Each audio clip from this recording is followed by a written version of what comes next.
మొన్ననే చెప్పుకున్నాం. Doomsday flight అంటే ఒక న్యూక్లియర్ బాంబులే కనుక పడితే ప్రపంచం మొత్తం నాశనం అయిపోతే, ఆ రేడియేషన్ మధ్యలో కూడా ఆ రేడియేషన్‌ని తట్టుకుంటూ నడపగలిగినటువంటి, అలాగే సుదీర్ఘ ప్రయాణం చేయగలిగినటువంటి ఒక ప్రత్యేక విమానం. అది అమెరికా దగ్గర ఉంది.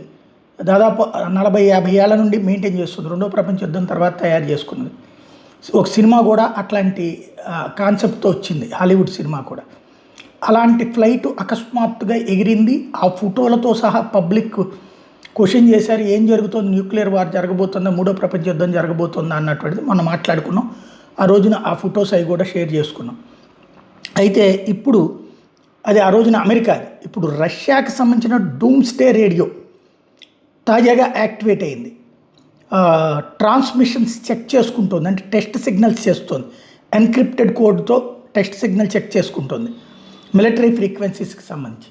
ఇదేంటి అంటే అదే మనం అనుకున్నట్టు ఈ అణుబాంబులే పడిపోతే మొత్తం రేడియేషన్ వచ్చి బూడిదైపోతున్న దశలో కూడా పని చేయగలిగినటువంటి టెలికమ్యూనికేషన్ సిస్టమ్స్ని రష్యా ఏర్పాటు చేసుకుంది. అంటే రెండో ప్రపంచ యుద్ధం తర్వాత ప్రచ్ఛన్న యుద్ధం ప్రారంభమైంది అమెరికా రష్యాల మీద, ఆధిపత్య పోరు. ఇద్దరి దగ్గర న్యూక్లియర్ బాంబులు ఉన్నాయి కాబట్టి ఇద్దరూ కూడా ఆ న్యూక్లియర్ బాంబులతో దేశం కాదు ప్రపంచం అంతా సర్వనాశనం అయిపోతే ఎలాగ ప్రయాణించాలి అన్నది అమెరికా ప్లాన్ చేస్తే, ఎలాగ బ్రతకాలి అన్నది రష్యా ప్లాన్ చేసింది. అందులో భాగం ఇది.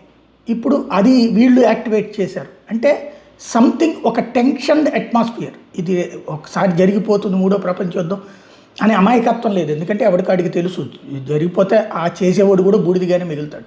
కానీ యుద్ధాలైతే ఆగని సందర్భంలో అణుదాడుల్ని గురించి చెప్పలేం. ప్రస్తుతానికైతే ఆ జపాన్ నాగసాకి మీద బాంబు దాడి తర్వాత మళ్ళీ అణుబాంబులు తయారు చేయలేదా? అనేక దేశాలు తయారు చేసిన, ఇంక్లూడింగ్ మనం కూడా. కానీ వాడం, ఎందుకంటే అది గుర్తుంది, దేశాలే ఎట్లా నాశనం అయిపోతాయి అన్నటువంటి. కాబట్టి కంట్రోల్లో ఉంటున్నారు. కంట్రోల్ తప్పే లీడరు, లేదా లీడర్ ఉనికి కోల్పోతున్నాడంటే కంట్రోల్ వదిలేస్తే ఏమైపోతుంది అనేది ప్రమాదకరం.